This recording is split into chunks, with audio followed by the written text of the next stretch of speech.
বাচ্চাদের টিফিন নিয়ে, বাচ্চাদের বিকালের জলখাবার নিয়ে মায়েদের মাথায় আর কোনো টেনশন থাকবে না। যেমন রেসিপিটা পুষ্টিকর, তেমনি কিন্তু বাচ্চার উপকারেও আসবে। তাই বলবো ভিডিওটি না টেনে শেষ পর্যন্ত দেখবেন। নমস্কার বন্ধুরা, বাচ্চাদের খাবার রেসিপির আরও একটি নতুন পর্বে সবাইকে স্বাগতম জানিয়ে আজ নিয়ে চলে এসেছি নুডলসের পকোড়া রেসিপি।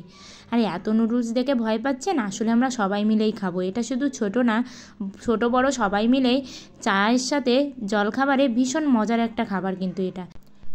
আর এই নুডলসের পকোড়া কিন্তু খুবই হেলদি হয়।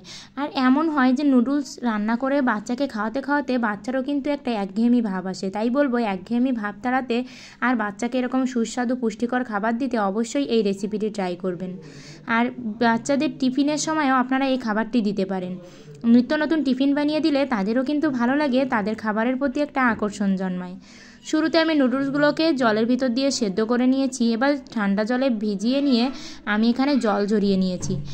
এই নুডলসের ভিতরে আমি শুরুতে দিয়ে দিলাম পেঁয়াজ কুচি আর অল্প পরিমাণে কাঁচা লঙ্কা কুচি দিলাম, কারণ আমার বাচ্চা ঝাল খেতে পারে।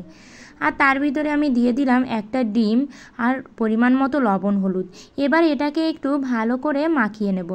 আর মাখিয়ে নিয়ে আমি এ পর্যায়ে যেহেতু পকোড়া বানাবো তাই একটু আঠালো করার জন্য আমি এর ভিতরে 3 চা চামচ ময়দা দিয়ে দিলাম। আপনারা চাইলে আটাও দিতে পারেন, আবার ময়দা আটা নাও দিতে পারেন। এখানে অল্প পরিমাণে কর্নফ্লাওয়ারও ব্যবহার করতে পারেন। এবার যেই নুডলসের যে মশলাটা ছিল সেই মশলাটা কিন্তু আমি এর ভিতরে দিয়ে দিলাম। আমি যেহেতু 3 প্যাকেট মশলা নিয়েছি তাই আমি 2 প্যাকেট মশলাই এর ভিতরে দিয়ে দিয়েছি, আর 1 প্যাকেট মশলা আমি রেখে দিয়েছি, কারণ এটা কিন্তু অতিরিক্ত হয়ে যাবে বেশি দিলে। আর এবার আমি আরও ভালো করে চটকে চটকে মাখিয়ে নেব। ঠিক দেখুন এভাবেই আমি এটাকে মাখিয়ে রেখে দেব জাস্ট 5 মিনিট। এই 5 মিনিটের ভিতরে কিন্তু আমি কড়াইটা চুলাতে বসিয়ে দেব, দিয়ে আমি তেলটা গরম হতে দেব। আর হালকা আঁচে তেলটা অল্প পরিমাণে গরম হলেই এই পকোড়াগুলো এক এক করে এভাবে চ্যাপটা চ্যাপটা করে দিয়ে দিবেন। আর খুব বেশি আঁচে এটাকে ভাজবেন না এবং খুব বেশি তেল গরম করেও এটা ছাড়বেন না। এটা যত আপনি ধীরে ধীরে ভাজবেন ততই কিন্তু শুধু নুডলস না, সব ধরনের পকোড়াই কিন্তু খেতে মজা হয়, কারণ ভেতর থেকে এটার ভাজাটা খুব সুন্দর হয়। এভাবে আমি সব পকোড়াগুলো এপাশ ওপাশ করে ভেজে নেব। আর এখানে আমার প্রিয় বন্ধুদের বলতে চাই, আমি অনেক কষ্ট করে বাচ্চা নিয়ে ভিডিওগুলো করি। আপনারা অবশ্যই ভিডিওতে লাইক করবেন, কমেন্ট করবেন, আর আমার চ্যানেলটি সাবস্ক্রাইব করে পাশের ঘন্টাটি বাজিয়ে অল অপশানে সেট দিয়ে রাখবেন।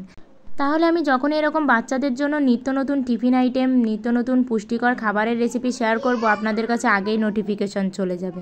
আর এভাবে দেখুন আমি সবগুলো পকোড়া ভেজে নিয়েছি। এবার সস দিয়ে খাওয়ার পালা। ভীষণই মজার এবং টেস্টি এই খাবারটি।